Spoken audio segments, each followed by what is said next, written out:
하나, 둘, 셋. 오케이, 오케이.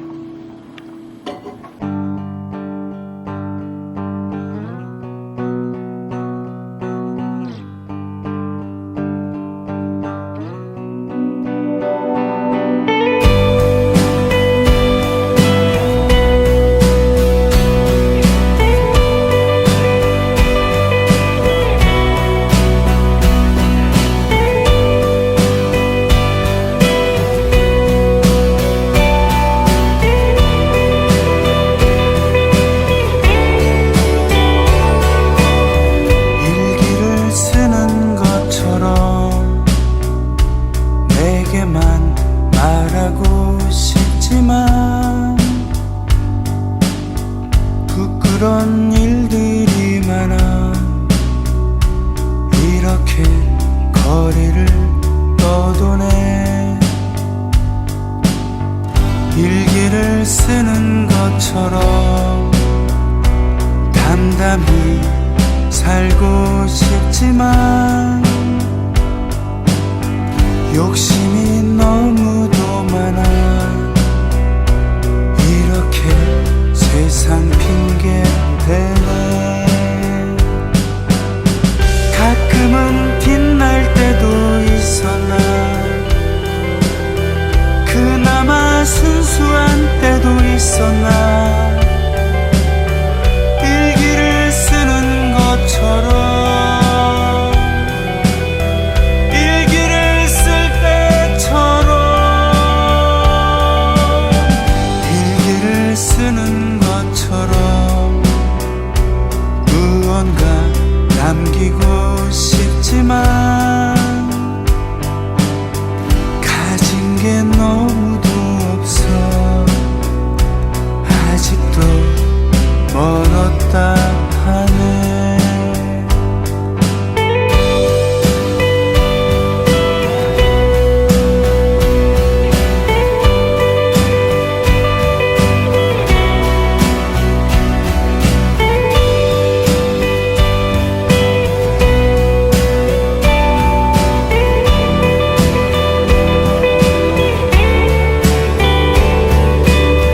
가끔은 부끄러울 때도 있었나 그나마 솔직한 때도 있었나 일기를 쓰는 것처럼 일기를 쓸 때처럼 아름다운 사람들이 사라지지 않도록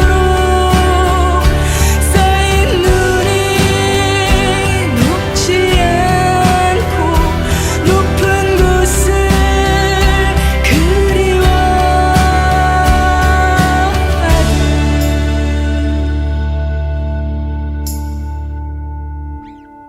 일기를 쓰는 것처럼 내게만 말하고 싶지만 부끄러운 일들이 많아 오늘도 거리를 헤매네.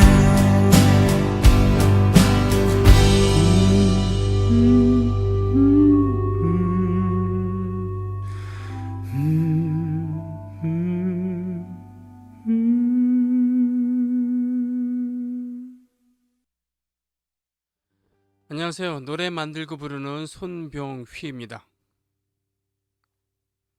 네, 지난주에 이어서 제10회 성남민예총에서 주최하는 성남문예 아카데미 두 번째 순서입니다. 청년문화 50년을 되짚어보는 예, 그렇군요. 50여년이라고 하면 되겠군요. 1회에서 대략 1968년 전후부터 얘기를 했으니까 그죠? 50년이 좀 넘는군요. 지금까지라면은. 네. 지난 시간에 주로 번안곡 얘기를 많이 했었잖아요. 그리고 청년문화, 전 세계적인 청년문화가 어떻게 시작이 됐고 우리나라는 어떻게 또 이것이 이식이 되었는가 말씀드렸죠. 간단하게 말씀드리지만은 인류 역사상 청년문화라는 것은 일찍이 없었는데 2차 세계대전이 끝나고 대량 생산, 대량 소비 시대, 그리고 미국과 유럽이 다시 부흥하면서, 네, 그러면서 경제적 여유가 생기고 또 그만큼 빨리 발전하면서 세대차가 생긴다고나 할까요? 네, 그러면서 세대차가 생기고 경제적 여유가 생기는 그런 청소년들이 자신들만의 문화를 즐길 수 있게 된 그런 시기. 네, 그 시기가 찾아온 것이고 그때부터 청년 문화라는 말이 생겼다. 뭐 그게 나라별로 문명권에 따라 다른 거죠. 일본에서는 태양족이라는 그런 말이 있었고요. 또 영미권에서는 비트 제너레이션이라는 게 있었고 그렇습니다. 그래서 오토바이 또는 자가용, 가죽 자켓, 기름 바른 머리카락. 네. 엘비스 프레슬리 생각하시면 될 거예요. 네. 1950년대 락큰롤이 부흥을 했고 그리고 60년대에 들어와서 급격한 자본주의화 또 그런 것에 반발하는 그런 세대들이 또 기성 세대들의 위선 특히나 이제 아, 월남전 뭐 이런 것 때문에 어느 정도 반자본주의적인 그리고 공동체를 희구하는 진보적인 그런 움직임이 있었다. 거기에 문화가 함께 했었고 노래가 같이 했었다. 뭐 이런 얘기를 했었잖아요. 네.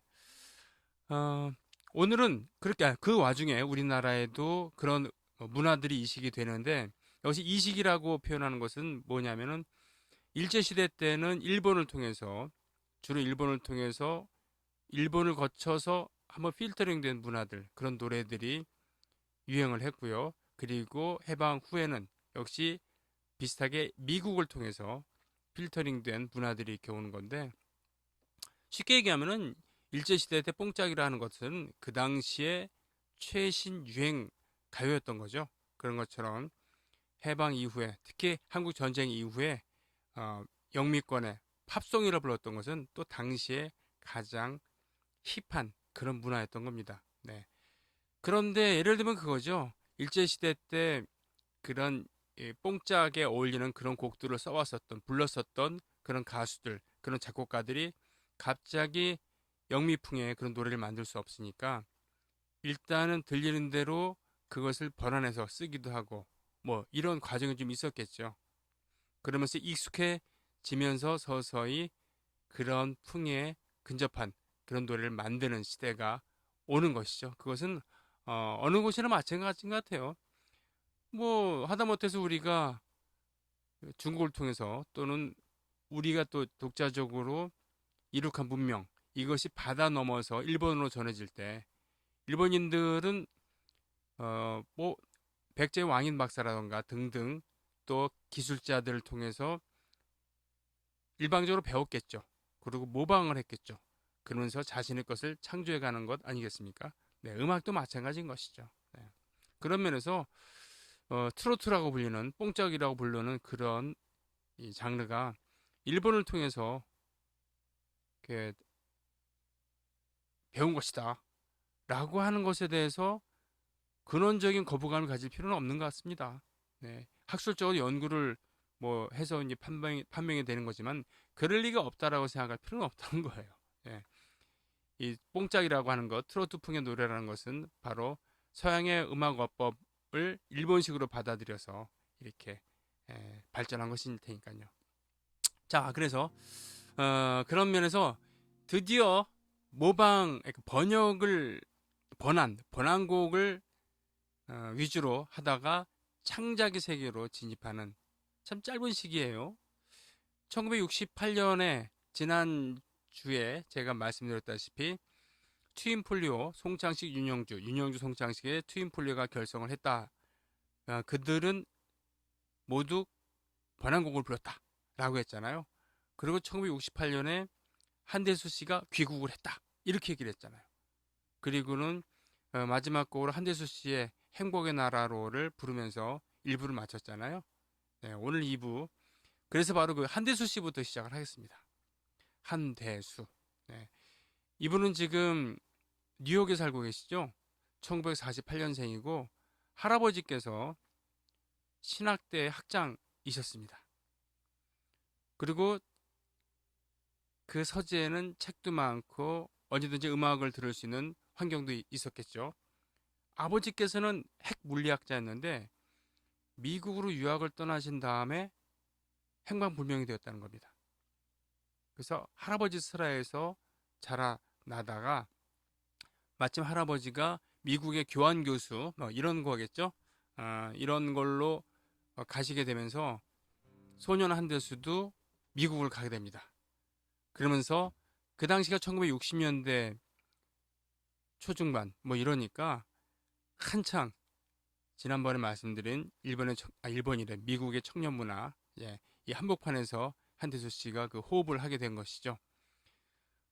그러면서 기타를 배우게 되고 또 음악을 만드는 것이 대단한 이런 게 아니라 자기 생각을 갖고 있고 코드 세계를 알고 있으면은 만들 수 있다는 것을 몸소 느낀 것이죠. 네.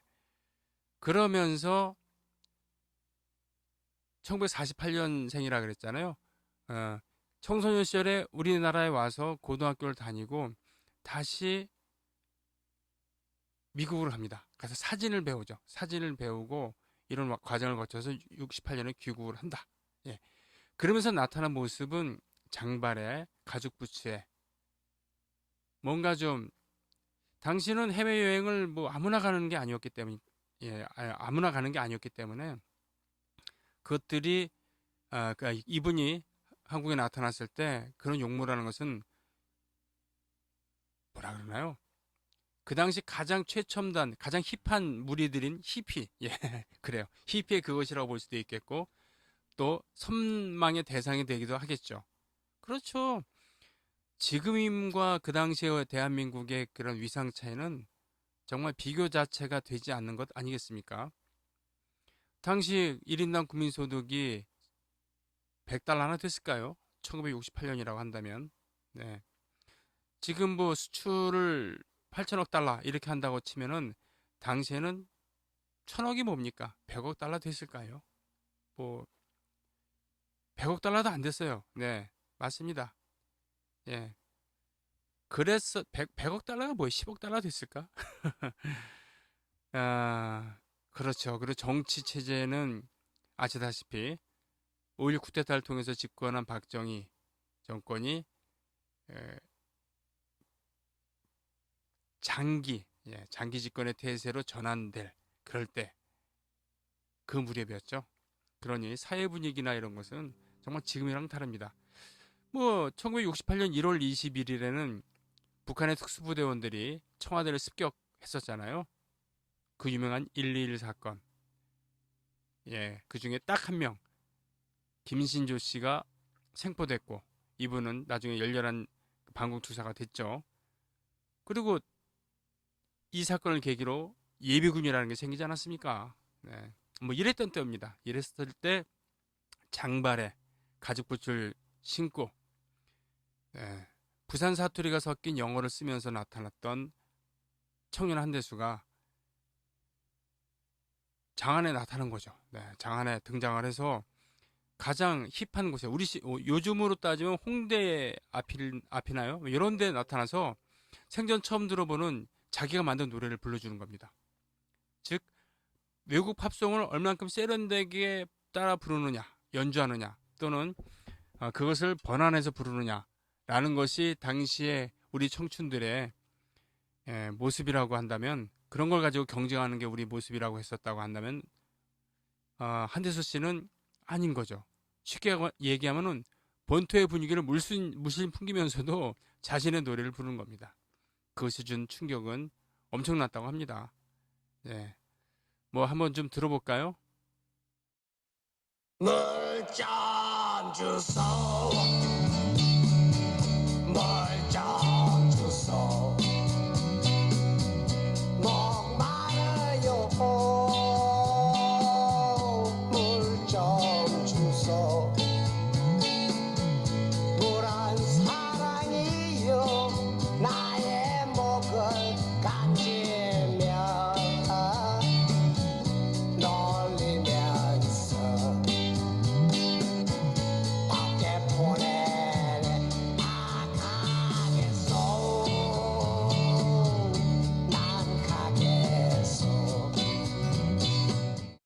좋아 좋아 기분이 좋아 베이스 들어오고 기타도 좀 울고 장구 때려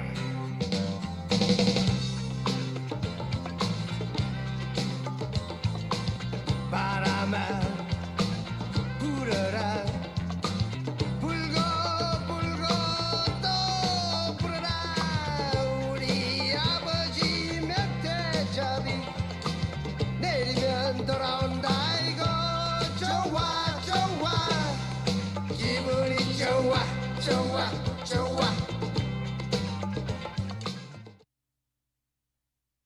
네, 이런 노래들이죠. 물점 주소 같은 노래 있잖아요. 이거는 당시에 엄청난 충격이라고 합니다. 무릇 노래라고 하면은 전주가 있고, 예. 그 다음에 이제 그 아름다운 목소리로 노래를 부르는 건데, 아름답거나 청승맞거나 뭐 이런 느낌, 이런 건데, 다짜고짜 물점 주소 이렇게 하잖아요.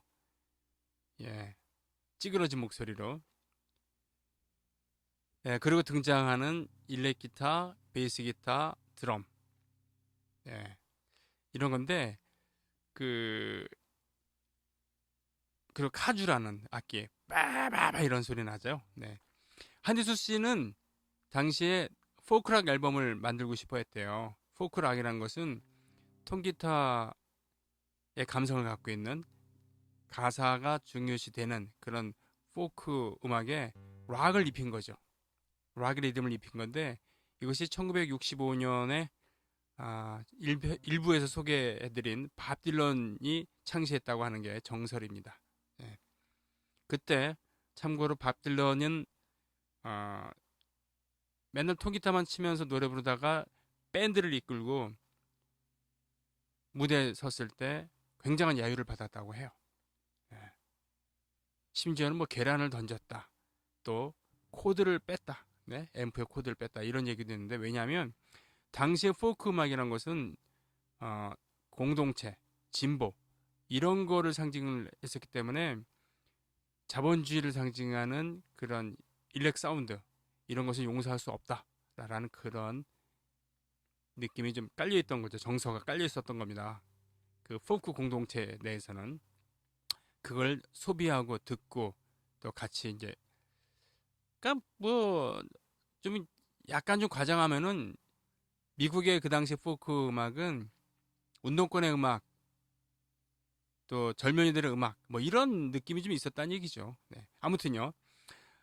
그런데 이 포크락을 하고 싶어 했는데 한대수 씨는 포크락을 하고 싶었는데 우리나라에서 그것을 제대로 구현하는 연주인들이 없었다라고 회상을 합니다. 물론 찾아보면 있었겠죠. 그러나 자신이 녹음을 할 때 그때쯤에 가까운 데서 그런 연주인을 찾기 힘들었겠죠. 네, 참고로 이 물점 주소에서 베이스 기타를 쳤던 분은 조승우 씨의 아버지인 조경수. 70년대 후반에 슈퍼스타로 등극을 하죠. 네, 조경수 씨라고 합니다. 그러게 저도 노래 한 곡을 좀 해볼까요? 바람과 나라는 노래입니다. 자, 요거는 90년대에 김광석 씨가 다시 부르기 음반을 통해서 재해석했던 적이 있죠. 네, 바람과 나 한번 불러볼게요.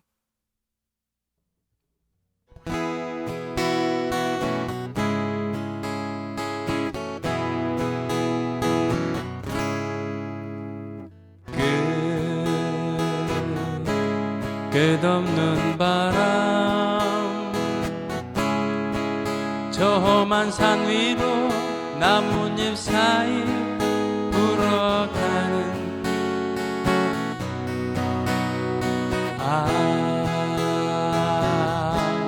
자유의 바람 저 언덕 위로 물결같이 춤추는 님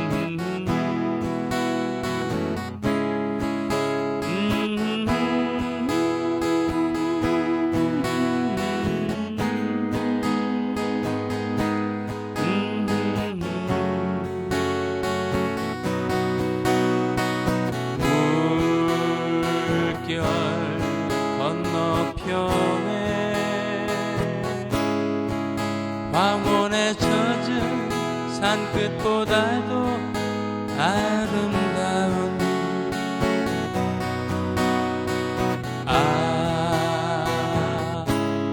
나의 눈바람 문느낌 없이 진행하는 시간 따라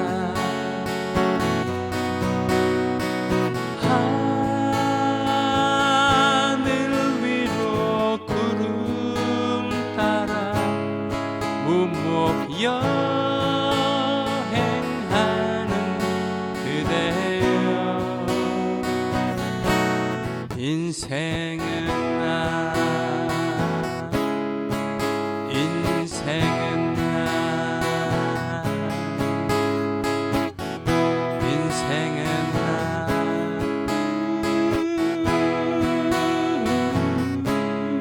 인생은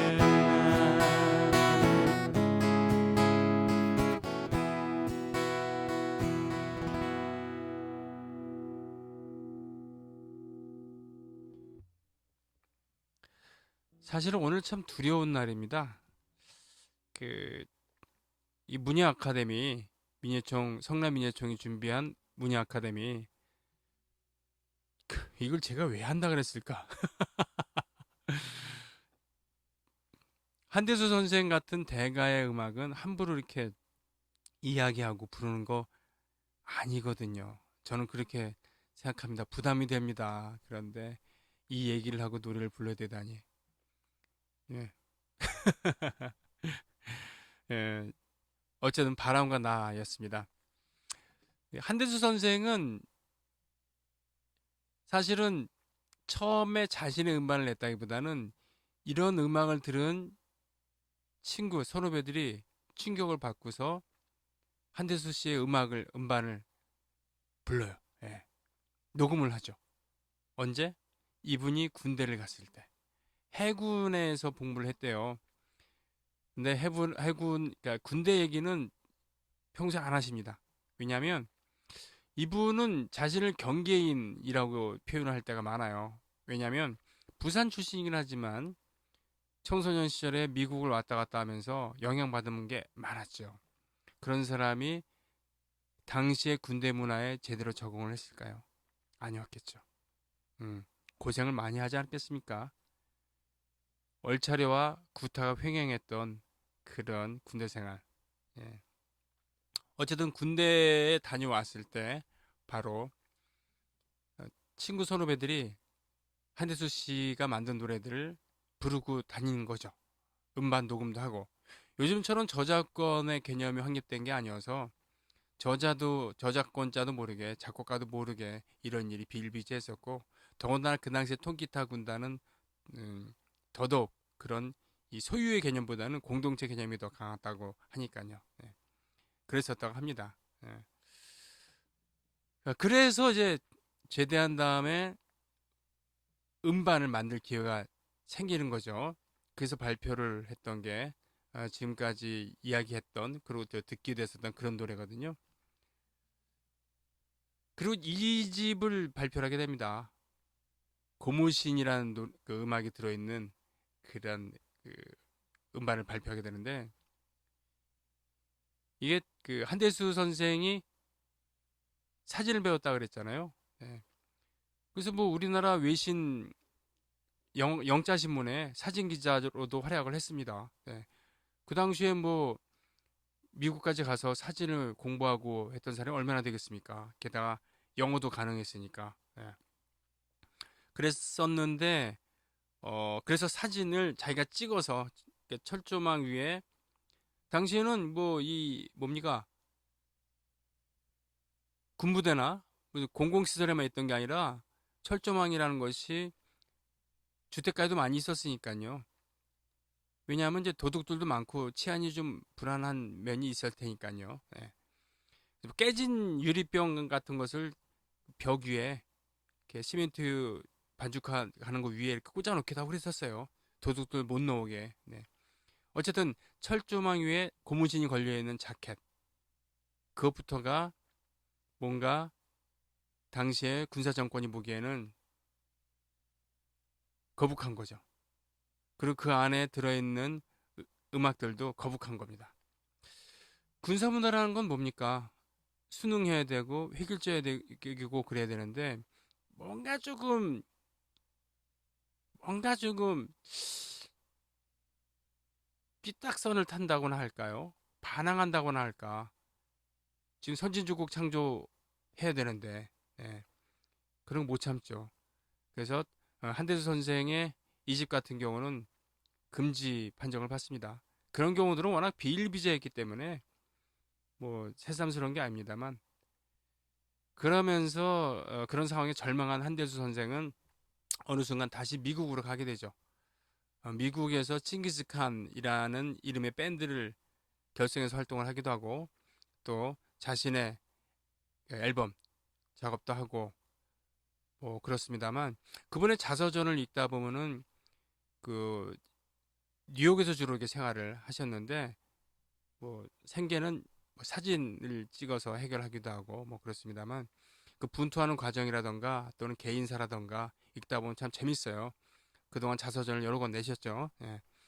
근데 그러면서 우리나라 사회가 이 좀 자유스러운 분위기로 좀 전환될 그러니까 전두환 정권이 막을 내릴 그런 무렵에 80년대 후반 이럴 때 다시 한국에 오셔서 한국에서 활동을 많이 하시고 예. 그러면서 많이 또 역시 그 미국을 왔다 갔다 하고 그랬습니다만 꾸준히 음반을 내셨어요. 그래서 한대수 선생을 바로 예전에 행복의 나라로나 바람과 나라던가 뭐 오기의 스품 이런 걸로만 기억하는 것보다는 현재 진행형인 그런 음악인으로 봐야지 마땅합니다. 심지어는 몇 달 전에 이 코로나 팬데믹 상황을 무릅쓰고 대한민국에 오셔서 한국에 오셔서 새 음반을 내고 다시 미국으로 가셨어요. 아, 그렇습니다. 예, 이번엔 제가 못 뵀는데 부디 건강하셔서 언젠간 다시 한번 뵀으면 좋겠습니다. 저도 못 뵌 지가 한 5, 6년 됐나요? 그래요. 음, 고무신이란 노래 살짝 한번 들어보실래요? 네.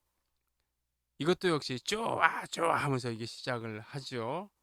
그리고 자, 장구 때리고, 야, 기타도 좀 울고, 뭐 이런 얘기하면서 당시로서는 파격적인 그런 음악 어법이었고요.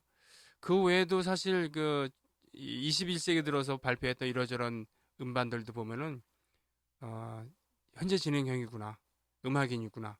예. 지금 뭐 지금 현재 연세가 와 우리나라 나이로 74인데도 불구하고 계속 음악의 끈을 놓지 않고 계십니다. 한대수 선생의 음악을 또 많이 소개해드리고 싶고 그렇지만 이 저작권 문제도 좀 걸려 있을 테고요. 예, 자꾸 이게 음악을 틀고 그러면은 그래서 좀 아쉽습니다. 좀 여기저기 좀 찾아서 이렇게 보셨으면 좋겠는데 예를 들면은 호치민이라는 노래도 있거든요. 호치민. 베트남 통일을 했던 베트남의 국부로 숭상받는 호치민 선생에 대한 그런 노래를 만들었는데 거기에는 일종의 스토리에 대한 그 가사만 있고 연주는 있는데 노래는 없는 그런 양식도 있고요.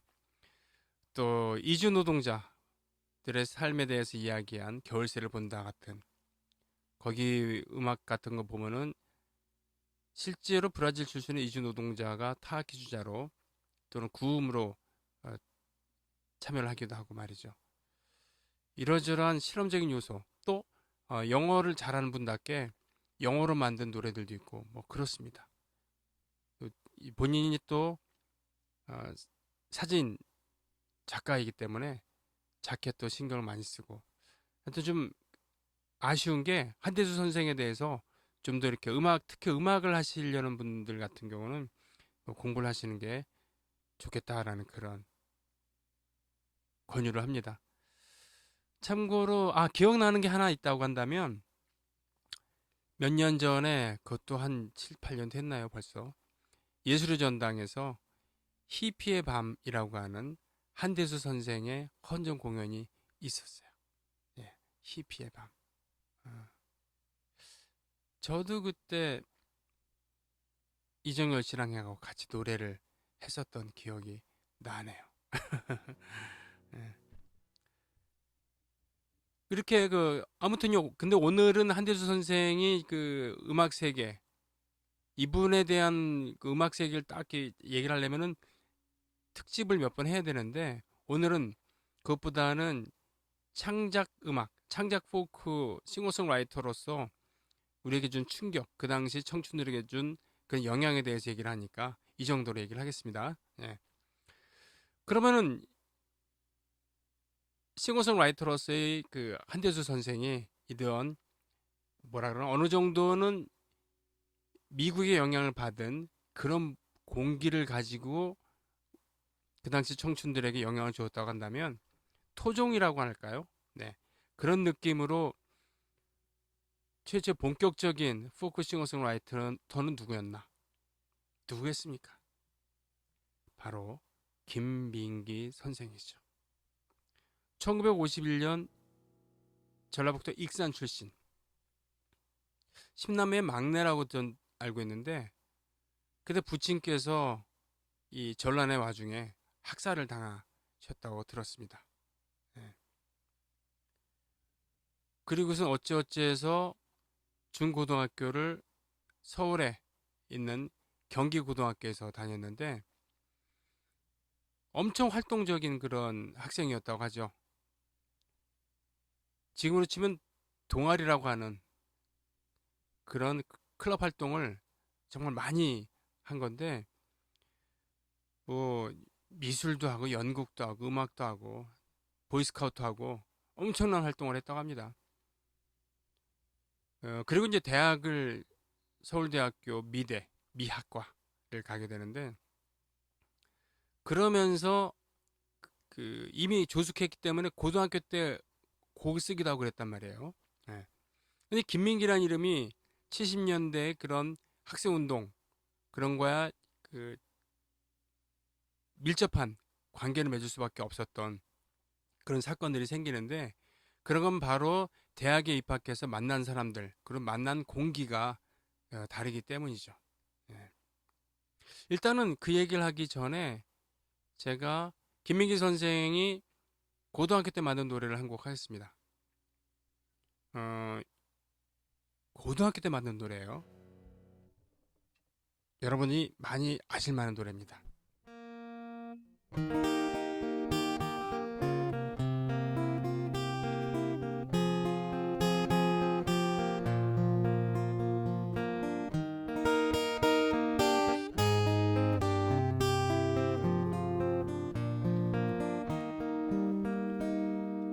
검푸른 바닷가에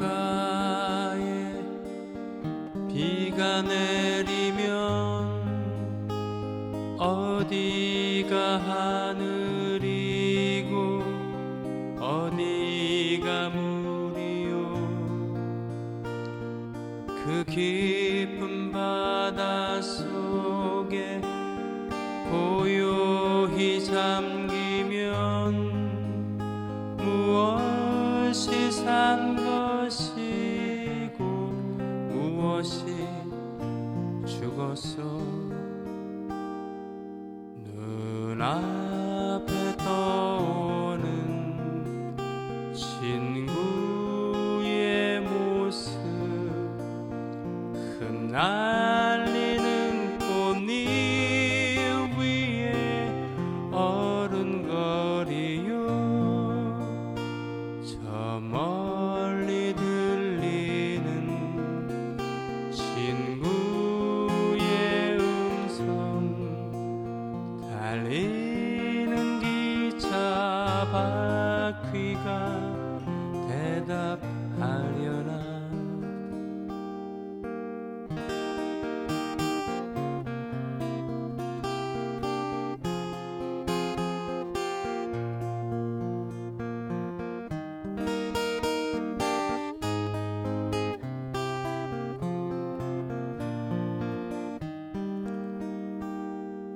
눈앞에 보이는 수많은 모습들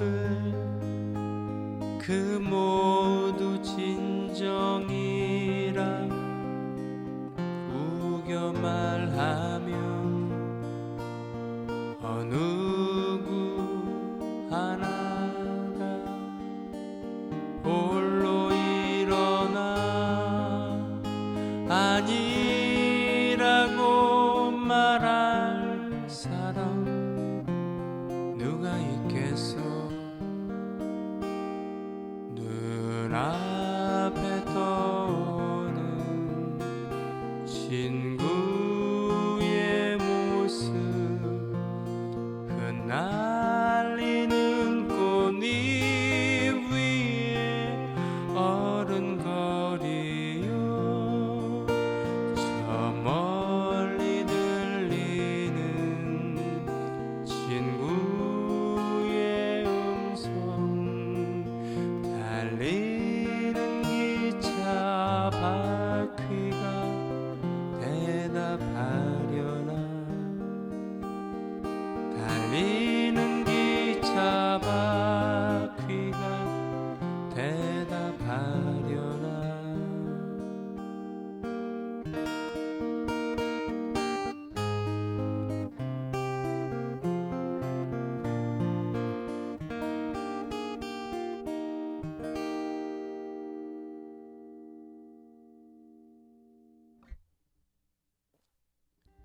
그렇습니다. 친구라는 이 노래가 김민기 선생이 고등학교 때 만든 노래라고 합니다. 저는 깜짝 놀랐죠. 근데 사연을 듣고 나니까 더 놀랐습니다. 이 노래는 고등학교 때 동해안에 수련회를 갔었다가 제 기억이 맞다면 아마 보이스카우트 하여튼 이런 거 수련회를 갔었는데 후배가 거기서 익사를 한 거죠. 익사를 하면서 이 소식을 알려야 되는데 일단은 익사를 한 다음에 그 사고 처리를 해야 되는데 그때 선생님을 비롯한 어른들의 이런 모습을 보면서 좀 실망을 하게 된 것이죠. 그런 거 있을 거 아닙니까? 책임 회피하고 뭐 우왕좌왕하고 우유부단하고. 그래서 여기 그 눈앞에 보이는 수많은 모습들 그 모두 진정이라 우겨 말하면 어느 누구 하나가 홀로 일어나 아니라고 말할 사람은 어디 있겠어. 뭐 이런 것을 이 가사에 그런 느낌이 좀 반영되어 있다고 하고요. 아무튼 밤새 기차를 타고 와서 죽은 후배네 집에 가서 어머니께 사실을 알리는데 비보잖아요. 근데 그 어머니가 밤새 오느라고 고생했다. 뭐 이런 얘기를 하셨다는 거죠. 그러고선 김민기 선생이 곡을 쓴 겁니다. 눈앞에 떠오는 친구의 모습 흩날리는 꽃잎 위에 어른거리요 저 멀리 들리는 친구의 음성 달리는 기차 바퀴가 대답하려나. 검푸른 바닷가에 비가 내리면 어디가 하늘이고 그 깊은 바닷속에 고요히 잠기면 무엇이 산 것이고 무엇이 죽었어. 한 사람의 생명을 잃고서 만든 노래인 것이죠. 엄청난 노래 아닙니까? 근데 이 노래를 70년대 뭐 80년대도 그렇고요. 그 학생들, 특히 운동권 학생들은 시위를 하다가 데모를 하다가 잡혀가거나 감옥살이를 하거나 또는 생명을 바친 그런 친구를 생각하면서 많이 불렀다고 합니다. 이런 노래 친구 이게 이제 고등학교 때 만든 노래인데 대학에 입학을 했을 때 이분이 이제 69학번이라고 저는 알고 있는데 그때는 일단은 박정희 대통령이 2번을 지나서 원래 3번을 못하게 됐거든요. 대통령을. 그런데 헌법을 바꿔서 3번을 할 수 있게 만들 무렵이었습니다. 삼선 개헌이라고 하는데 당연히 야당이나 운동권은 반대를 했죠.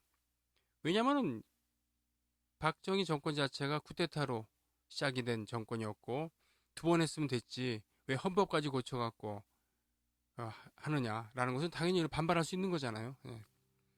그런 와중에 그 학생들도 말이죠. 대학생들도 1960년도에 4.19 그리고 그 그러니까 한일 굴욕적인 한일 그 외교 정상화에 반대하는 6.3을 지나서 삼성개헌 때쯤 되면은 어느 정도 좀 조직화가 되는, 즉 예전에는 데모 한번 하고 크게 한번 하고서 잡혀가고 요구사항이 이루어지면은 해산을 하거나 또는 탄압을 당하면 그것을 끝 이런 건데, 이 정권이 점점 독재의 모습을 보이면서 이런 운동권들도요, 저항 세력들도 점점 조직화되기 마련이죠. 그리고 우리나라의 전통은 뭐냐면 이런 저항 운동에 문화가 함께 했었던 것입니다. 예. 이 우리의 것을 찾자라는 그런 움직임이 대학가를 중심으로 일어나면서 탈춤 운동, 예, 그리고 민요를 재발굴해서 익히는 그런 탈춤은 뭡니까? 옛날에 그 조선시대 때 탈을 쓰고서 양반 등등 기득권을 풍자하고 조롱하는 그런 것이 가능했었던 그런 장르였거든요. 뭐 그런 거를 현실에 빗대서 탈춤을 그를 현대적으로 재해석하는 거죠. 그리고 마당놀이라고 해서, 그렇죠, 탈춤이 바탕이 되는 또 게다가 풍물이 있는 그런 풍자마당, 현실을 비꼬는 풍자하는 그런 거. 또 김민기 선생 같은 경우는 본인은 그 자신의 생각을 곡으로 썼을 뿐이다라고 하지만 아무튼 당시 청년들의 고뇌가 들어있는 그런 노래들, 이 방송을 통해서 흔히 듣거나 볼 수 있는 그런 사랑 노래들이 아니었던 것이죠. 이런 움직임의 한 가운데 김민기 선생도 계셨던 거예요. 예를 들자면은 탈춤 운동을 하셨던 최의완 선생, 예, 그리고 그의 동료 얼마 전에 돌아가신 이해주, 네, 이분은 춤꾼이시잖아요. 그리고 나중에 창작 판소리를 하시게 되는 당시 마당구 운동을 준비하셨던 임진택 선생, 이런 분들이 모두 그 학연으로 이렇게 얽혀 있었던 겁니다. 네. 그 김민기 선생이 만든 노래들 이 사람 저 사람이 알게 되고 따라 부르게 되고 그러다가 급기야는 1971년도 이분이 3학년 때였죠. 3학년 때 신입생 한영회 때 노래를 가르쳐 준 것이 빌미가 돼서 경찰서에 잡혀갑니다. 당시에는 경찰들이, 그리고 경찰의 첩보원들이 학교 내에 상주하고 있었을 때였거든요. 예. 제가 알기로는 꽃 피우는 아이 등등을 가르쳐 줬다고 하는데, 무궁화 꽃을 피우는 아이 뭐 이런 노래 이러면서 잡혀가게 되는 것을 시작으로 해서 김민기는 요주 인물이 되어가는 것이죠. 점점. 네. 그러면서 군대 강제 징집이 되죠. 네. 강제 징집이 되어서도 원래는, 그리고 강제 징집이 됐는데 카투사였다고 해요. 카투사로 군대 생활을 시작을 했는데 학교에서 김민기의 노래를 많이 부르니까 이놈 저 쫓아보내 이렇게 돼서 전방에 소총수로 가게 됩니다. 소총수로 가게 되면서 어느 날 선임하사, 네, 군대 생활을 오랫동안 한 선임하사와 술자리를 갖게 되면서 선임하사가 곧 제대를 하게 되는 것이죠. 그러면서 그 사연을 듣고서 만든 노래가 바로 늙은 군인의 노래입니다. 예. 많이 아시죠? 나 태어난 이 강산에 군인이 되어 꽃 피고 눈 내리기 30년 무엇을 하였느냐 무엇을 바라느냐 나 죽어 이 강산에 묻히면 그만이지 아 다시 못 올 흘러간 내 청춘 푸른 옷에 실려간 꽃다운 이내 청춘. 예, 1절만 이렇게 불러봤는데 이 노래는 늙은 투사의 노래, 뭐 늙은 뭐 학생의 노래, 늙은 노동자의 노래 뭐 이렇게 해서 이 개사곡으로도 많이 불렸죠. 뭐 이런 사연도 있고요. 그리고 제대를 하고 나서도 김민기란 이름은 모든 게 금지가 됩니다. 김민기란 이름 자체가 금지가 돼요. 그래서 예를 들면은 이분이 작곡한 노래도 나중에는 그 유신 시대에는 자신의 이름으로 발표를 못 합니다. 그래서 가명을 쓰거나 아니면 친구 이름으로 발표를 하기도 했었죠. 대표적인 것이라고 한다면 그 양희은 씨가 불렀던 상록수란 노래 있잖아요. 상록수 처음 발표했을 때는 김민기 작사 작곡이 아니었어요. 다른 이름이었습니다. 뭐 이런 건데 어쨌든 김민기 선생은 70년대 그런 청년 문화 중에서도 진보 문화를 상징하는 그런 키워드 중에 하나입니다. 아침 이슬이란 노래 대표적인 노래잖아요. 이 노래가 발표된 지 50주년이라고 해서 금년에 김민기 선생을 기리는 이러저러한 일이 많이 추진되고 있습니다. 네, 저도 기대를 하면서 보고 있습니다. 예, 오늘 성남예총에서 준비하는 그런 문희 아카데미 창작 포크 주로 얘기하고 있는데 하다 보니까 어쩔 수 없이 한대수, 김민기 이 두 분의 얘기를 중심으로 하게 됩니다. 노래라는 것은 참 묘합니다. 어떤 그 면에서 묘하냐면 당시를 시대상을 반영을 하잖아요. 유행가라는 것은 사람들이 많이 따라 부른다는 거고 좋아한다는 겁니다. 그런 시대상이 담겨 있는 것이죠. 예, 사회 분위기를 알 수 있다는 그런 얘기인데 물론 지금 방송국에서는 다른 노래들이 많이 이렇게 알려지고 그렇게 됩니다만 이 창작 포크 같은 경우는 적어도 60년대 말 70년대 초반에는 아직 방송을 통해서 알려지기보다는 이렇게 그 청년들의 입에서 입으로 알려지는 것 이것이 위주가 됐었고 또 애써서 운이 좋게 음반화가 된다 하더라도 금지가 되는 경우들이 많았습니다. 김민기 선생의 아침 이슬이 담겨있는 그 음반은 뭐 초희귀 음반 중에 초희귀 음반이죠. 금지가 됐으니까요. 그래서 그 LP 하나 사는데 뭐 예전에 100만 원 넘게 지불해야 되고 그랬었던 적이 있었죠. 지금은 복각을 다시 하고 그랬습니다만 그때는 지금은 지금이고 그때는 그때죠. 김민기 하면은 70년대 김민기는 양희은이랑 띄어서 얘기할 수가 없어요.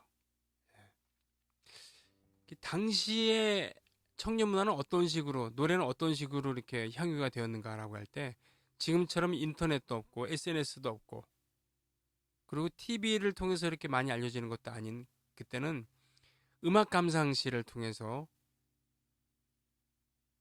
또는 청년들의 모임을 통해서 학교 내와 캠퍼스와 캠퍼스 근처 술집을 통해서 이렇게 공유되는 게 많았었는데 김민기, 양희은의 만남 같은 경우는 제가 알기로는 이런 전설 같은 이야기가 있어요. 뭐 전설이겠죠. 네. 양희은 선생은 김민기 선생보다 한 살이 어린 1952년생이고 경기여고를 나왔습니다. 경기여고를 나왔고 재수를 했어요. 그런데 고등학교 때 동아리 활동을 했습니다. 그 동아리 이름이 뭐냐면 여러 개가 있을 텐데 그 중에 하나는 오크라고 OAK라고 있어요. 오크는 경기여고, 경기고, 서울고, 이화여고 이 네 학교로 이루어진 영어로 토론하는 동아리였거든요. 예. 그래서 근데 이 동아리가 모이는 데가 서울 YWCA였어요. 서울 YWCA 명동에 있는. 예. 근데 그 YWCA 그 오크 출신의 그런 그 선배들 중에는 윤형주 선생도 계셨던 겁니다. 경기고등학교 출신이고 오크였죠. 예. 그런데 이분들이 그 서울시내를 돌아다니면서 활동을 좀 했을 텐데 뭐 음악 다방이 됐던 커피숍이 됐던 예. 그 와중에 어떤 게 있었냐면 바로 이 오크라는 동아리가 모이는 서울 YWCA 그런 군에 그 청개구리 홀이라는 데가 있었다는 겁니다. 청개구리 홀은 당시에 뭐 입장료만 내면은 입장을 해서 거기서 바둑을 두던 차를 마시던 노래를 하던 뭐 상관없이 청년들이 모이는 사랑방 같은 그런 분위기였는데 그때 트윈폴리오들이 나와서 노래를 하기도 하고 그랬었다는 얘기죠. 트윈폴리오뿐 아니라 그때는 가수가 아니었던 그러나 곧 나중에 가수가 될 사람들이 옹기종기 모여서 이러저런 공동체를 이루기도 했었는데 그때 얘 노래 잘해요라고 재수생 재수생 양희은을 부추겨 갖고 노래를 부르게 만들기도 하고 그랬다는 것이죠. 예. 뭐 이런 때가 있었는데 어느 순간 도깨비 두 마리라는 이름의 도비두 김민기 그리고 김민기의 동급생 이로 이루어진 이 두 듀엣이 친구도 부르고 또 아침 이슬도 부르고 그런데 양현 선생이 아침 이슬을 듣고서 감명을 받아서 바닥에 떨어진 악보를 주워서 이걸 가지고 나중에 익혀서 결국 나중에 음반을 만들었다라는 이런 전설 같은 이야기이죠. 제가 알고 있는 것은 굉장히 단편적인 이야기들이고 뜨문뜨문 들은 이야기들을 위주로 하고 있습니다만 그래도 역사적인 신빙성이 좀 있는 건 뭐냐면 바로 제가 아까 말씀드린 그 오크라는 동아리의 후배거든요.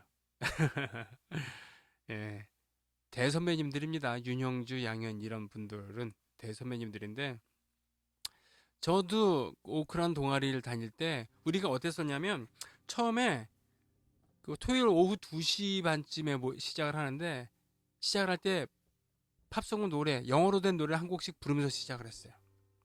이 동아리는 1950년대에 생겼거든요. 영어는 당시 대단히 그 중요한 무기 아닙니까? 지금도 마찬가지지만 고등학교 동아리를 만들어서 영어로 토론하는 동아리를 만들어서 영어를 익히고 하는 것이 주된 임무, 취지였겠지만 청소년들이 모여갖고는 공부만 합니까? 놀기도 하고 그래야죠. 네.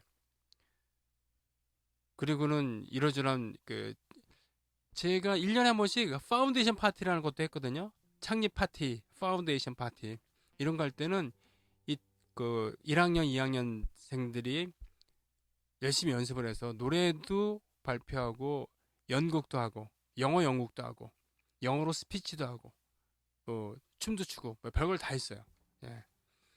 아무튼 일주일에 한 번씩 모여갖고는 영어로 토론을 하는 주제를 가지고 하는 그 동아리였기 때문에 영어는 기본으로 하지만 처음 시작할 때 영어로 된 노래를 부르기도 하고 또 그거 끝난 다음에는 레크레이션을 즐기기도 하고 그러면서 지금 생각해보니까 명동을 누비면서 참 추억이 많았습니다.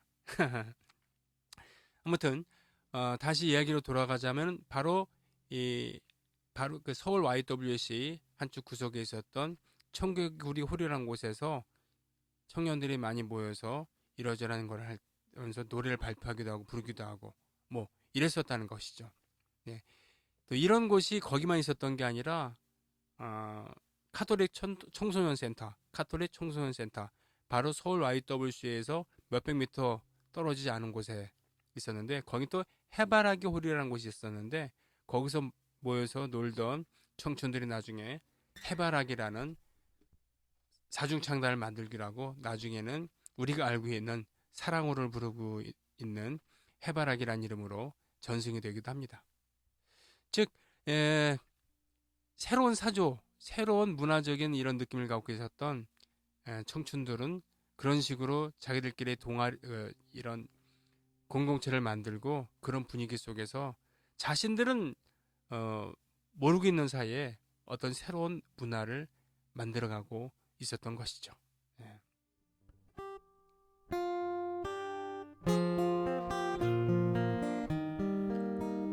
깊은 산 오솔길 옆 자그마한 연못에 지금은 더러운 물만 고이고 아무것도 살지 않지만 먼 옛날 이 연못엔 예쁜 붕어 두 마리 살고 있었다고 전해지지요. 깊은 산 작은 연못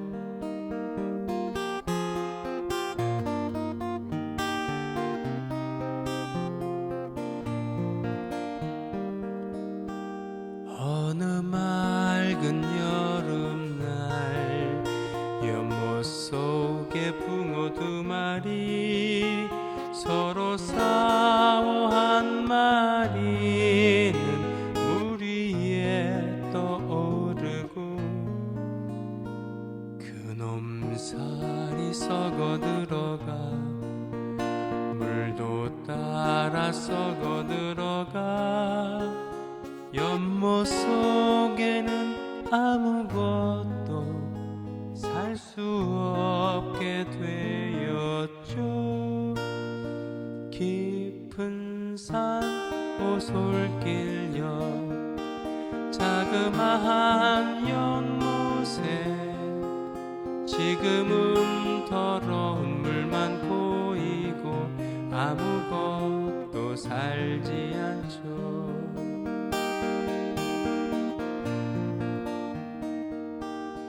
푸르던 나뭇잎이 한 잎 두 잎 떨어져 연못 위에 작은 배 띄우다가 깊은 물에 가라앉으면 집 잃은 꽃사슴이 산속을 헤매다가 연못을 찾아와 물을 마시고 살며시 잠들게 되죠.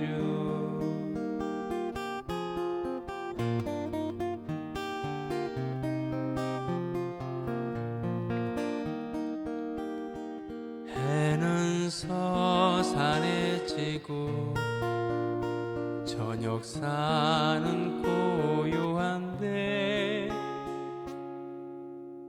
산허리로 무당벌레 하나 휙 지나간 후에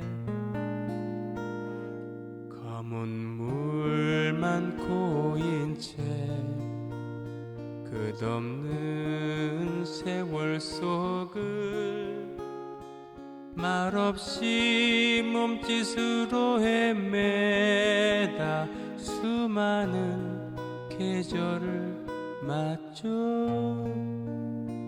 깊은 산 오솔길 옆 자그마한 연못에 지금은 더러운 물만 고이고 아무것도 살지 않죠.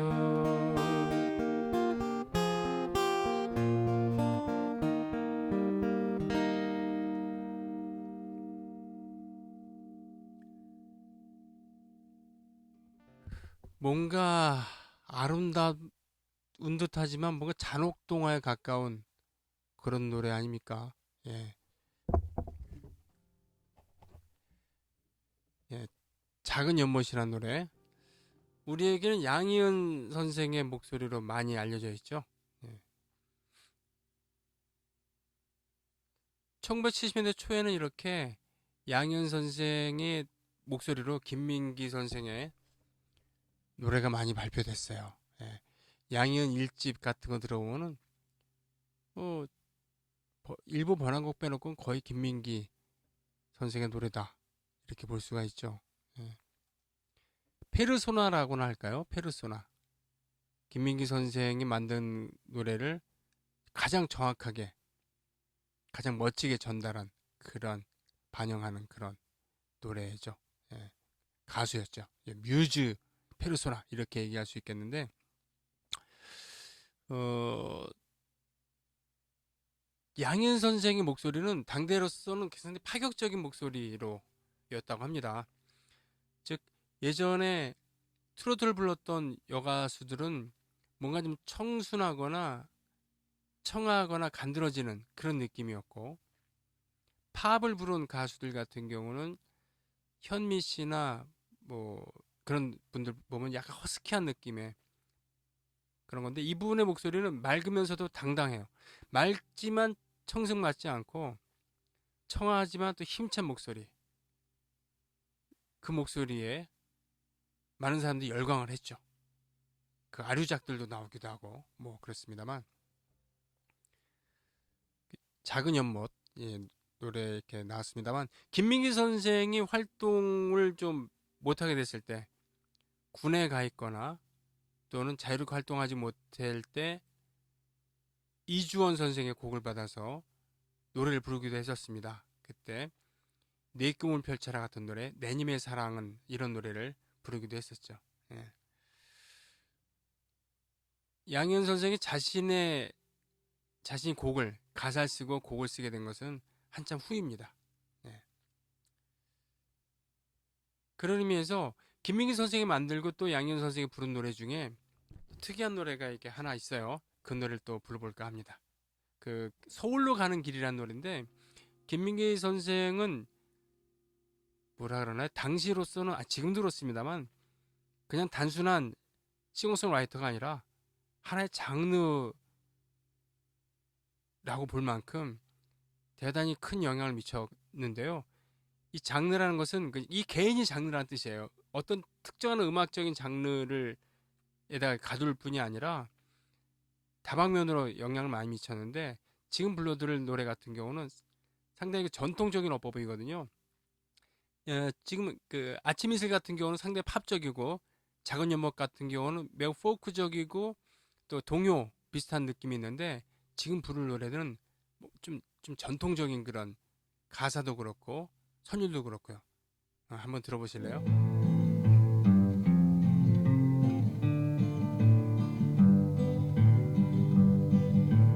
우리 부모 병들어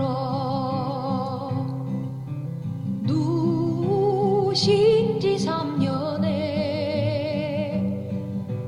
뒷산에 약초뿌리 모두 개어드렸지. 나 떠나면 누가 할까? 늙으신 부모 모실까? 서울로 가는 길이 왜 이리도 멀으냐. 어떠세요? 평소에 요즘 들으시는 양현 선생의 목소리 아니죠? 예. 그런 노래도 좀 낯설을지도 모르겠습니다. 보통 우리에게 많이 알려진, 대중적으로 많이 알려진 노래는 아니니까. 그래도 분명한 건 이것이 김민기 선생의 곡이고, 양현 선생이 20대 초중반에 불렀던 노래라는 겁니다. 양현 선생께서는 그 중년 이후에 노래를 젊었을 때와 같은 창법으로 부르기가 어려워졌을 때, 그때 노력을 통해서 창법을 바꿨거든요. 그래서 지금 원래 저 사람이 좀 나이가 들면은 목소리가 좀 낮아지기도 합니다만, 톤이 낮아지기도 합니다만, 창법을 바꿨어요. 그래서 지금 이렇게 안정적인 그런 목소리로 노래를 부르고 계시죠. 예.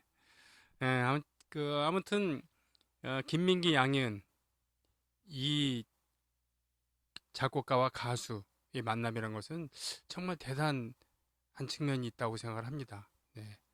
최고의 그런 목소리를 가진 분이, 곡 개성력을 가진 분이, 또 당대 누구도 다다르지 못한 경지에 곡을 쓴 분이랑 만나서 예, 지금까지도 애청되고 애창되는 그런 노래를 남기셨으니까 말이죠. 네. 약간 분위기를 바꿔볼까요? 네. 김민기와 양현 얘기를 잠깐 했잖아요. 김민기와 송창식은 어떤지 모르겠습니다. 예. 송창식 선생은 1947년생이고 김민기 선생은 1951년생인데 이 두 분이 그 뭐라 그러나 뭐 같이 팀을 이뤄서 활동했다거나 이런 건 아닙니다만 워낙 그 당시에 통기타 치고 노래 부르는 사람들이 별로 없었거든요. 그리고 그런 노래를 들을 수 있는 공간도 없었고 그래서 다 그나물의 그 밥 서로 알고 지냈단 말입니다. 그러니까 송창식, 윤영주 씨는 같은 팀을 했었고 또 조용남 씨를 선배로 모시고 있었고 또 이장희 씨, 한대수 뭐 또 김세환 씨 이런 분들은 또 후배 1년씩 후배들이고 그런데 거기에 그 김민기 선생은 괴가 좀 다르긴 합니다만 결국은 통기타 치고 노래 부르고 만들고 그러면서 왔다 갔다 한 사람들끼리 다 알게 되는 거거든요. 그러면서 어느 순간 당사자들의 증언이 좀 엇갈리긴 합니다만 포크 크루세이더스라는 별명으로 사람들이 모인 적이 있었다라고 얘기를 하는 사람이 있고 그렇지 않은 게 있는데 몇 년 전에 돌아가신 고 이백천 선생 이분은 프로듀서였거든요. 방송국 PD이면서 이 통기타 음악을 좋아해서 이분들을 끌고 다니면서 여기저기 소개시켜 주기도 하고 또 이분들이 하는 콘서트에 사회를 보기도 하고 사회도 참 맛깔나게 잘 보셨거든요. 그러면서 통기타 군단의 선생님, 예, 담임 선생님 뭐 이런 별칭을 얻을 만큼 그 밀접했었어요. 젊은 그 당시에 통기타 가수들이랑 이분들이 맨날 몰려다니는 이런 일군의 무리들을 이름을 포크 크루세이더즈라고 정했다라고 하는 그런 증언이 있었고 거기에 주제곡이 될 만한 걸 하나 만들어봐라 했을 때 송창식, 김민기 이 두 분이 만든 노래가 있었다고 합니다. 예. 그것이 바로 이 노래거든요. 여태까지 부른 노래랑은 조금 분위기가 다르겠습니다만 한번 불러볼게요.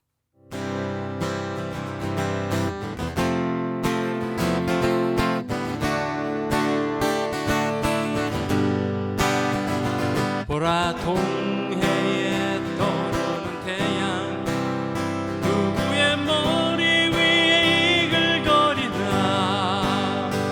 피 맺힌 투쟁의 흐름 속에 고귀한 순결함을 얻은 우리 위에 보라 동해에 떠오르는 태양 누구의 앞길에서 환히 비치나 찬란한 선조의 문화 속에 고요히 기다려온 우리 민족 앞에 숨소리 점점 커져 맥박이 힘차게 뛴다 이 땅에 순결하게 얽힌 결의여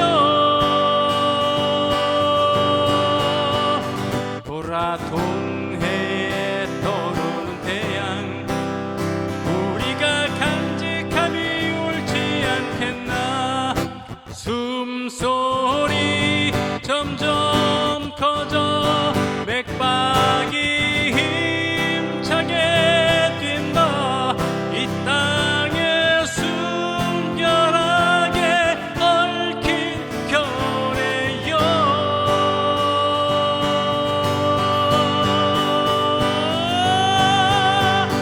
보라 동해에 떠오르는 태양 우리가 간직함이 옳지 않겠나 우리가 간직함이 옳지 않겠나.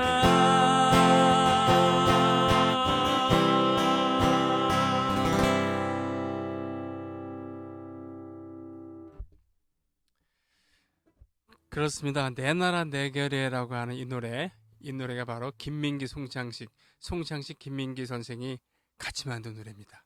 정말 명곡이죠. 이분의 인연은 사실 그 또 있어요. 어떤 게 있냐면 1970년대 말에 이 송창식 선생은 광화문에서 녹음 스튜디오를 운영을 하고 있었습니다. 사실 송창식 선생은 그가 이룬 음악적인 업적, 성취도에 비해서 좀 과소평가 받는다고 할까요? 별로 언급되지 않는데 저는 70년대 최고의 대중가요계 최고의 싱어송라이터이며 그 완결된 음악인, 즉 단순히 노래를 부르거나 단순히 곡만 잘 쓰는 게 아니라 곡도 잘 쓰고 노래도 잘할 뿐더러 자신의 스튜디오를 운영을 하고 자신의 밴드를 가지고 있었던 그런 분이었습니다. 대단한 분이죠. 네. 이분이 어쨌든 70년대 중후반에 광화문에서 스튜디오도 운영을 하고 있었는데 그때 김민기 선생이 찾아가게 됩니다. 그 당시 동일방직이라고 하는 노동자들이 파업을 하고 싸우고 나중에 그 이 진압당하는 과정까지 만든 공장의 불빛이라고 하는 노래극. 예. 그러니까 대사와 연극, 그 뮤지컬이죠. 그러니까 노래가 있는 극인데 뮤지컬인데 보이는 게 아니라 녹음을 한 거예요. 카세트 테이프로 녹음을 한 건데 그 녹음을 바로 송창식 선생의 스튜디오에서 한 거죠. 지금도 뭐 노동자들의 파업에 대해서 곱지 않은 시선이 있습니다만 70년대 말에는 그런 수준이 아니라 불허가된 거죠. 빨갱이라고 낙에 찍히는 건 물론이고 폭력적으로 진압을 해도 누가 뭘 하지 않는 그런 근무독재 시대였으니까요. 감히 노동조합을 만들어 빨갱이 아니야. 게다가 파업까지 해 선진조국 창조를 하는데 해야 되는데. 예. 그러나 그나마 노동자들이 투쟁을 해서 노동 여건이 나아진 거지. 70년대 산업의 여건, 뭐 수출 여건, 산업전사라는 미명하에 정말 많은 사람들이 저임금 고노동 그리고 인간으로 취급받지 못하는 그런 비인간적인 처우 속에서 고생을 많이 했죠. 어쨌든 동일방직의 노동자들이 그런 그 쟁의 모습 이런 것을 노래곡으로 만들었거든요. 김민기 선생이 바로 다 한 겁니다. 곡을 쓰고 그리고 대사도 만들고 물론 그 당시 학생들 주로 자신의 그 서울대학교 후배 들을 써갖고요. 말하자면은 노래극을 만들었는데 그 녹음을 바로 송창식 선생의 녹음실에서 한 겁니다. 즉 그래서 이 공장의 불빛이라고 하는 이 비합법 녹음은 우리나라 노래극 진보운동 진영의 문화운동의 최초의 노래극으로 남게 됩니다. 그러니까 이거는 정식 녹음실에서 녹음을 조차도 할 수 없으니까 아무리 선배지만 송창식 선생한테 찾아갔을 때 거절할 수도 있는 거였는데 씩 웃더니 그냥 하라 그랬다는 얘기예요. 참 그런 우정이 있었다고 합니다. 거기에 보면은 야근 서방님의 손가락은 6개래요. 시퍼런 절단기에 쏙쏙 잘라서 이런 노래 구정가요의 그런 그 멜로디에다가 그거 있잖아요.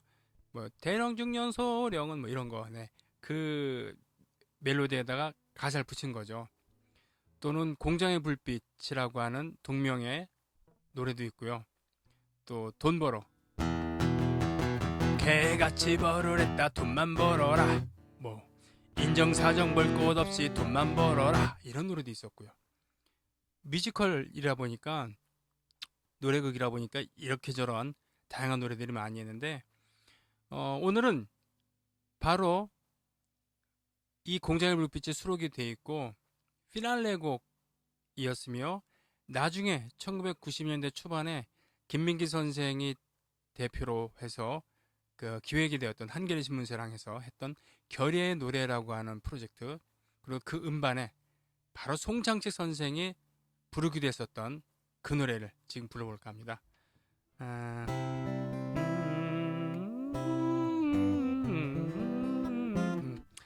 자, 제목은요 이 세상 어딘가에라는 노래인데요.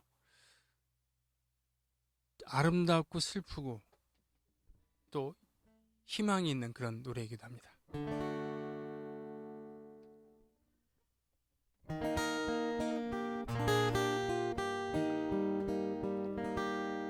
이 세상 어딘가에 있을까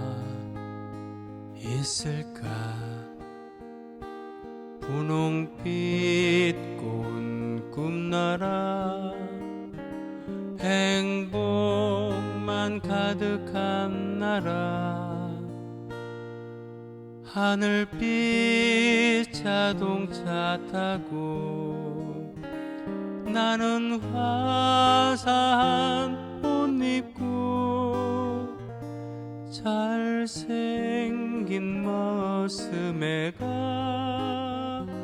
손짓하는 꿈의 나라 이 세상 아무데도 없어요 정말 없어요 살며시 두 눈 떠봐요 밤하늘 바라봐요 어두운 넓은 세상 반짝이는 작은 별 이 밤을 지키는 우리 힘겨운 공장의 밤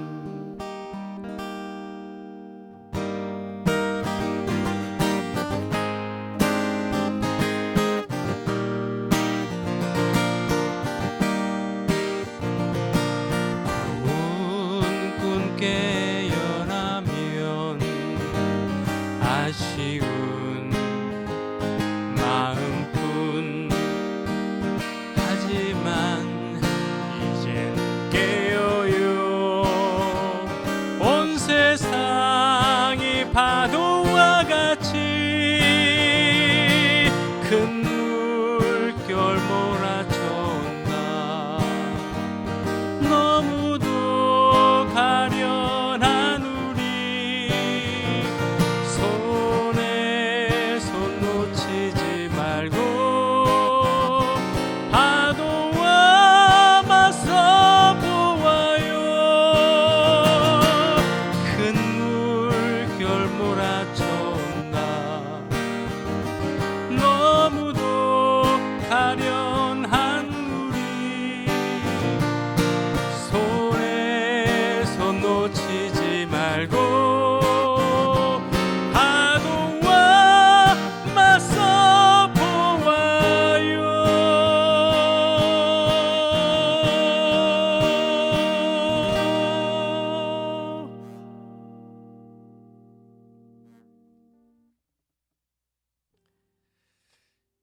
김민기 선생의 곡들을 보면은 뭐라 그러나요? 아까 제가 장르라 그랬잖아요.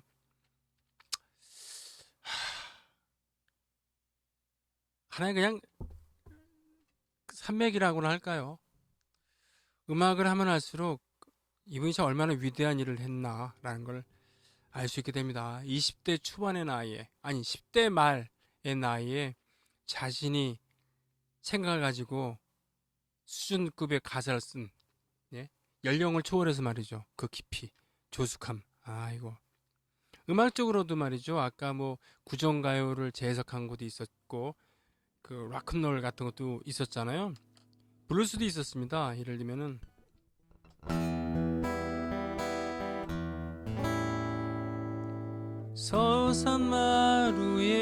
서산마루에 시들어지는 지쳐버린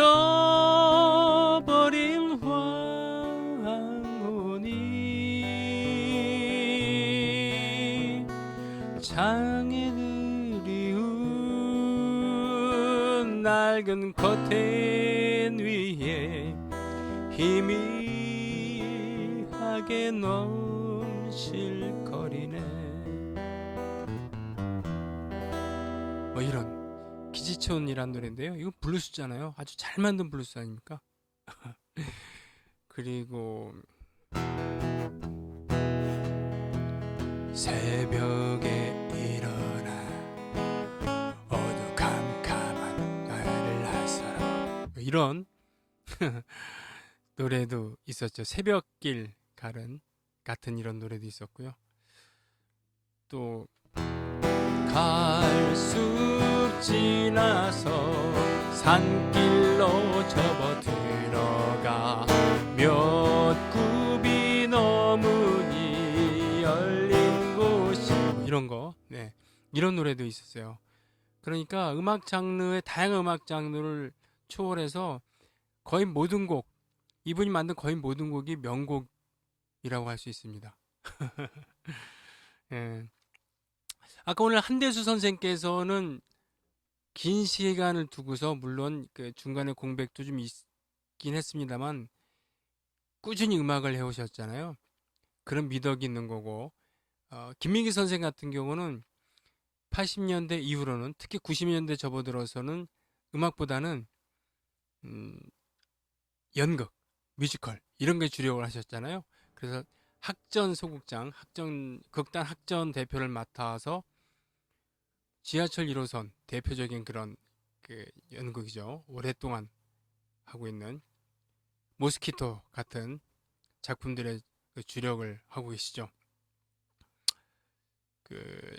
아무튼 자신의 역할을 하고 계시는 겁니다. 그리고 50년이 지난, 아침 이슬 발표된 지 50년이 지난 이 시점에도 전혀 빛이 바라지 않은 그런 업적, 오히려 더 빛이 난다고 할까요? 예, 그런 모습을 보여주고 있습니다. 한대수 선생 같은 경우 지금 뉴욕에 계십니다만 약간 결은 다르죠. 그러나 공통적인 것은 이 두 분들이 당시에 그 싱어송라이터, 즉 자기가 직접 만들고 노래를 부르는 새로운 세대의 그런 선두주자로 자리매김을 하셨다는 그런 거고, 결과적으로 이 두 분들이 주위에 미친 영향이 아주 크다는 그런 공통점이 있습니다. 성남민예총에서 마련한 문예 아카데미, 오늘 그 창작에 대해서 얘기를 하는 거였는데 어떻게 하다 보니까 한대수 그리고 김민기 선생, 이 두 분 얘기로 귀결이 됐네요. 물론 당대에 창작곡을 쓴 분이 이런 분들만 있는 건 아니죠. 그러나 선택과 집중의 원리로 해서 오늘 이 두 분 이야기, 특히 아침 이슬 발표 50년을 맞이해서 이렇게 얘기를 하게 됐고요. 다른 분들 얘기는 아마 다음 시간을 통해서 얘기하게 되지 않을까 싶습니다. 예, 이제 마칠 때가 됐군요. 노래 한 곡 부르면서 마치겠습니다. 어느 날 원주에 연극을 하러 일군의 젊은이들이 청량리에서 기차를 탔습니다. 청량리역에서 기차를 타고 원주로 가는데 그 연출자가 그랬다는 것이죠.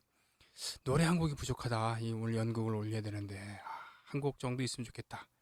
그랬을 때 바로 이 청년이 노래를 만들어서 바로 무대에 올렸다고 하지, 원주에 가서요. 그 연극의 제목이 금관의 예수고 그 노래 제목이 금관의 예수입니다. 그렇죠? 김민기 선생은 정말 천재입니다.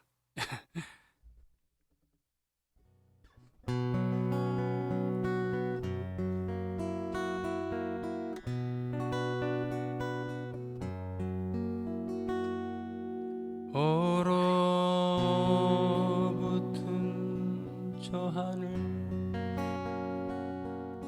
얼어붙은 저 벌판, 태양도 빛을 잃어 캄캄한 저 가난의 거리, 어디에서 왔나 얼굴 여윈 사람들, 무얼 찾아 헤매이나, 저 눈 저 매만 마른 손길 오 주여 이제는 여기에 오 주여 이제는 여기에 오 주여 이제는 여기에 우리와 함께 오 주여 이제는 여기에 오 주여 이제는 여기에 오 주여 이제는 여기에 우리와 함께 하소서.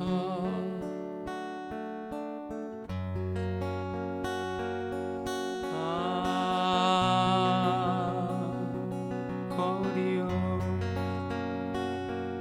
외로운 거리여 거절당한 손길들에 캄캄한 저 고난의 거리 어디에 있을까 천국은 어디에 죽음 저편 푸른 숲에 거기에 있을까 오 주여 이제는 여기에 오 주여 이제는 여기에 오 주여 이제는 여기에 우리와 함께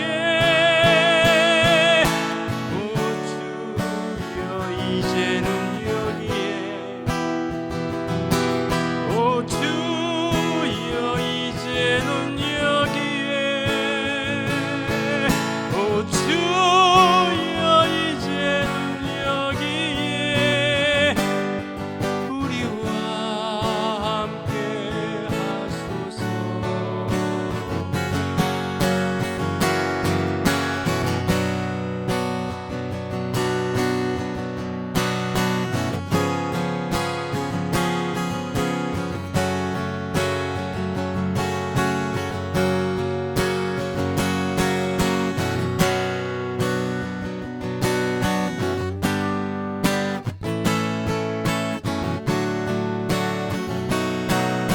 오 주여 이제는 여기에 오 주여 이제는 여기에 오 주여 이제는 여기에 우리와 함께 오 주여 이제는 여기에 오 주여 이제는 여기에 오 주여 이제는 여기에 우리와 함께 하소서.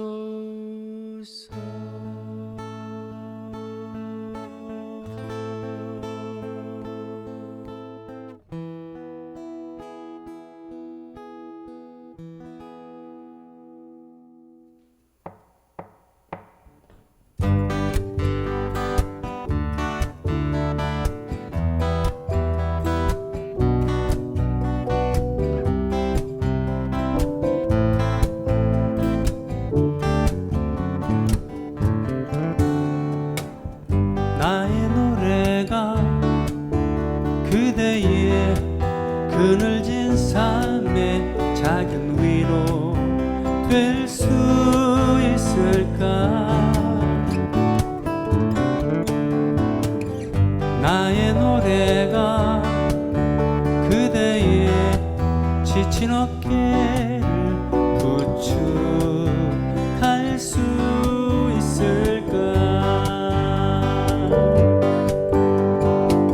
그동안 걸었던 노래의 길은 작고도 외진 길인데 우리가 꿈꾸던 그런 세상은 아직도 멀기만 한데 기타 하나 메고 혼자 가는 길에 누가 버텨줄까 웃음 띤 얼굴로 알아봐준다면 그대 위해 노래하겠네.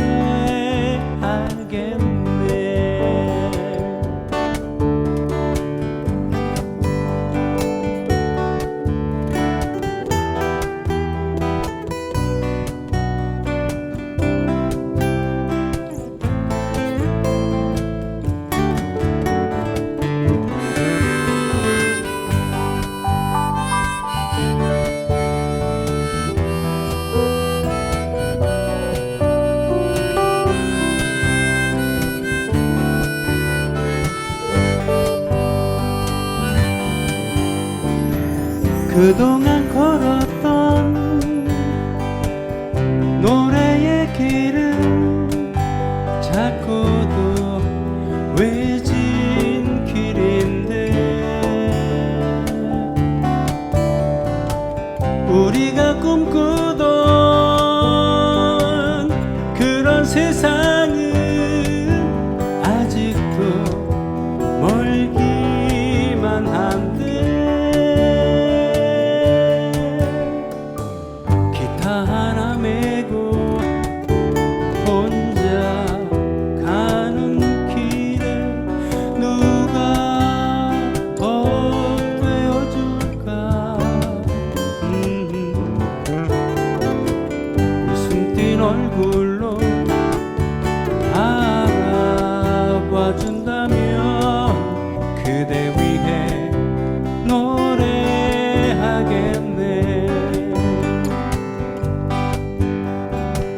웃음 띤 얼굴로 알아봐준다면 그대 위해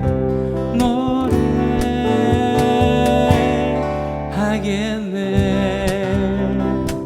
우리의